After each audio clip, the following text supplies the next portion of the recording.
দেখছেন ETV news Bangla 10 মিনিটের football নিয়ে আপনার সঙ্গে আমি শ্রেয়া। শুরুতেই ময়দানের টিকিটাকা।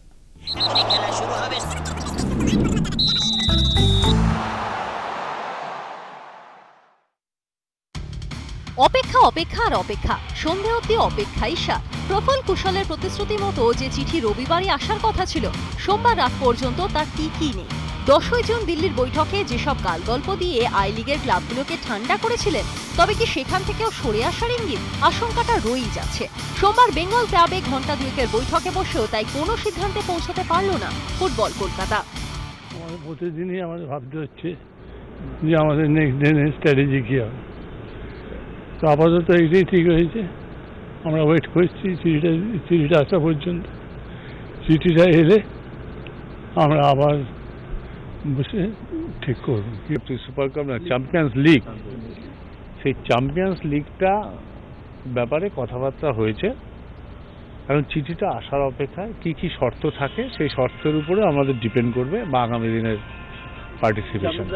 আমি প্রেসিডেন্টের কাছে একটা মেসেজ পাঠাচ্ছি প্রফুল প্যাটেলের কাছে যে চিঠি পাইনি, আমাদের প্ল্যান অনুযায়ী মিট করেছিলাম, আজকে আলোচনা করা ছাড়া কোনো ডিসিশন হয়নি, প্লিজ এনশিওর যে চিঠিটা থাক, কারণ তার উপর আমার পক্ষেও ডিসিশন দিতে দেরি হবে আমাদের পক্ষে।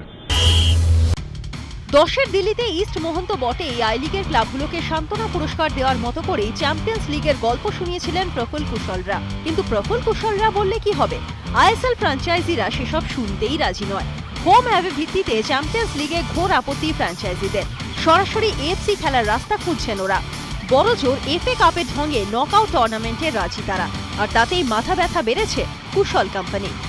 কিন্তু সেটাও চিঠির উপর ডিপেন্ড করবে, ইস্টবেঙ্গল মোহনবাগান আই লিগে খেলবে কি খেলবে না। কিন্তু সেটাও চিঠির উপর ডিপেন্ড করবে, ইস্টবেঙ্গল মোহনবাগান আই লিগে খেলবে কি খেলবে না। ঠেকে শিখেছে ইস্ট মোহন। আই লিগকে মুখে তোল্লায় দিয়ে যেভাবে আইএসএল থেকে প্যাটেল কোম্পানি ছেটে ফেলেছে কলকাতার দুই প্রধানকে, তাতেই আশঙ্কা বেড়েছে। এবার আর তাই ফেডারেশনের লিখিত বয়ান হাতে না পেয়ে আগ বাড়িয়ে কিছু করতে রাজি নন টুম্পাইদা নিতু দ্বারা। মেপে পা ফেলে বরং শেষ গেমে যতটা পুষিয়ে ফেলার অঙ্ক কাজ করছে কলকাতা ফুটবলে। সোমবারই ফেডারেশন সভাপতিকে ফের চিঠি দিয়ে সেটাও জানিয়ে দিয়েছেন আইএফএ সচিব উৎপল গঙ্গোপাধ্যায়। আমাকে কোনো লোয়ার লেভেল স্টাফ দেয়নি, আমাদের প্রপোজাল দিয়েছে president all India football federation. আমার কাছে ফুটবল ফ্রেটার্নিটি সেই হচ্ছে হেড, এবং তাকে যদি তার প্রপোজাল ভেটো করে দেওয়ার অন্য লোক থাকে তাহলে তো খুব মুশকিলের কথা। তাহলে কার সঙ্গে কথা বলবো? চারের আইএসএল এ নতুন দল হিসেবে আত্মপ্রকাশ বেঙ্গালুরু ও টাটার। এই দুই নতুন দলের নাম সরকারিভাবে জানিয়েছিল আইএমজিআর। 10 দলের আইএসএল নিয়ে গত কয়েকদিন ধরেই টানাপোড়েন চলছিল। বিশেষ করে ময়দানের দুই প্রধানের দাবি শুরু থেকেই খারিজ করে দিয়েছিল স্পন্সররা। 19 নভেম্বর শুরু হতে পারে চারের আইএসএল। নতুন দল হিসেবে মাঠে নামতে চলেছে বেঙ্গালুরু এফসি ও টাটা। ব্যাঙ্গালোর কোনো সময় আমাদের সঙ্গে ছিল না, ব্যাঙ্গালোর সবসময় ওদের সঙ্গে আইএসএল ছিল। ব্যাঙ্গালোরের কথা যারা আজকে বলছে 50 বছর পরে ব্যাঙ্গালোরে এই কথাটা বলুন। মান তো বাড়বেই না, উল্টে বিভ্রান্তি বাড়বে। প্রতিক্রিয়া ময়দানের বিশ্বজিৎ ভট্টাচার্যের। তার মতে দল তৈরিতে আরো সমস্যায় পড়বে মোহনবাগান ইস্টবেঙ্গল। গোলকিপার সন্দীপ নন্দীর মতে অধিকাংশ ফুটবলারই এখন আইএসএল খেলতে চাইবেন, কারণ পে প্যাকেজের টান।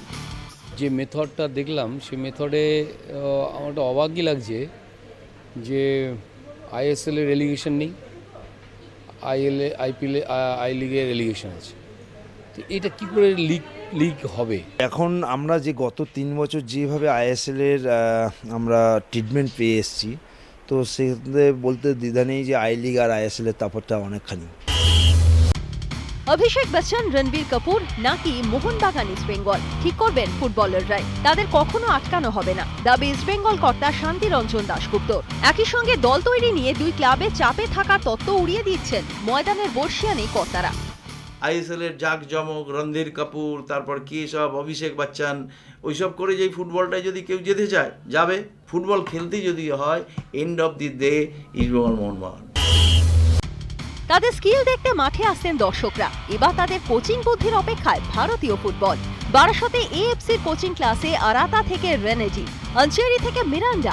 আই লিগ আইএসএল নিয়ে এখনো দ্বিধার প্রাক্তনরা।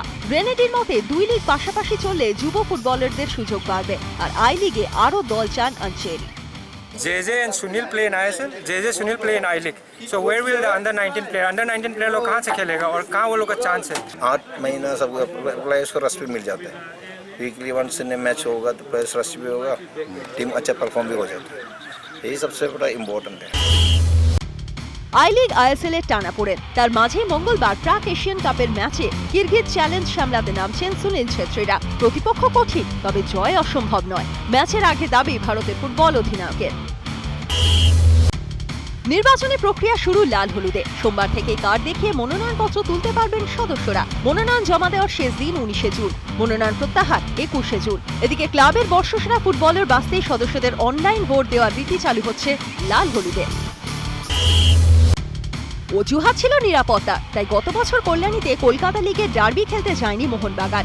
এক বছরের মধ্যেই নতুন করে 10,000 স্থায়ী গ্যালারির কাজ শুরু হলো কল্যাণীতে। উদ্যোক্তাদের আশা, আগামী 31 জুলাইয়ের মধ্যে এই কাজ শেষ হবে।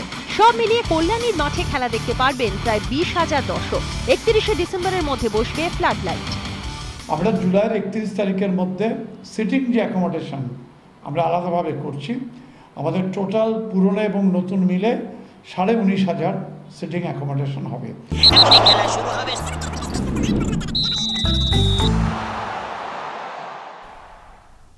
আর এবার রং বদল।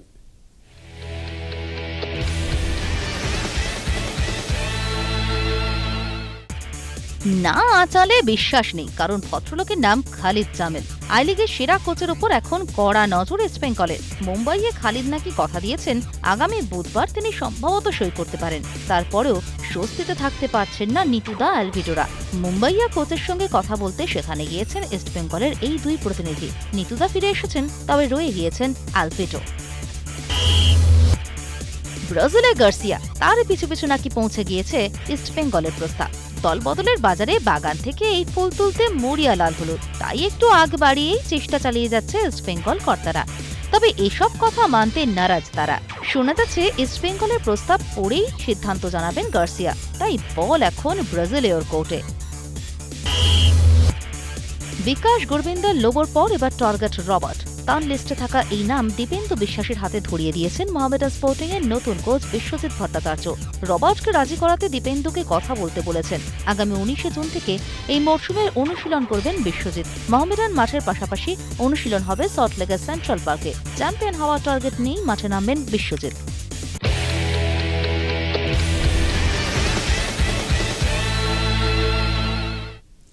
এবার দেখুন শিল্ডে দুষ্টুমির খবর।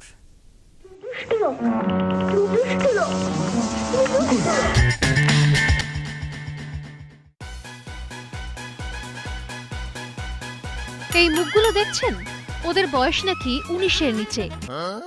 ভাবা যায়? রবিবার কলকাতা থেকে শিল্ড নিয়ে গেল পুনে, কিন্তু টুর্নামেন্ট শেষে একরাশ প্রশ্ন। 10 মিনিটের ফুটবল ময়দানকে প্রথম বলেছিল শিল্ডের ম্যাচে দেদার বয়স বাড়ানো হচ্ছে। সমর্থন করেছিলেন একাধিক ক্লাবের কোচ।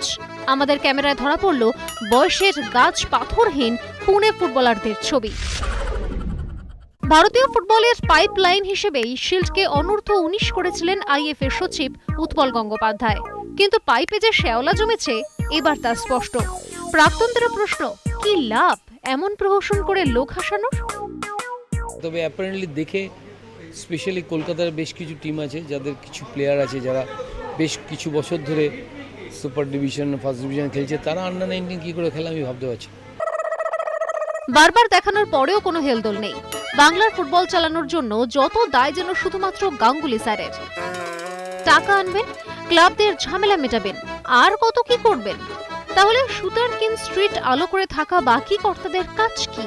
সারা বছরে করতে তো হয় একটা লিগ আর আধখানা শিল্ড, সেটাও যদি ঠিক করে করতে না পারেন তাহলে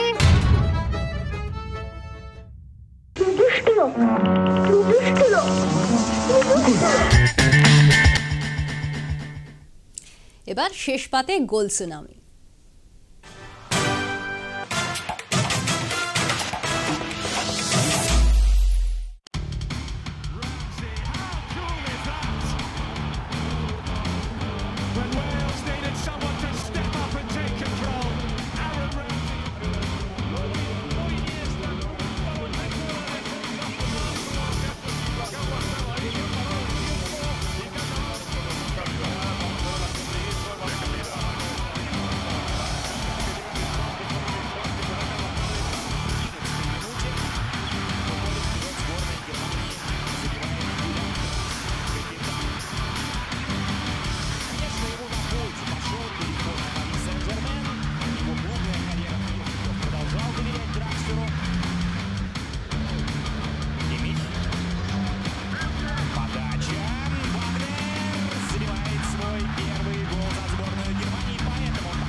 10 মিনিটের ফুটবল আপাতত এ পর্যন্তই। আগামীকাল দেখা হচ্ছে ঠিক এই সময়।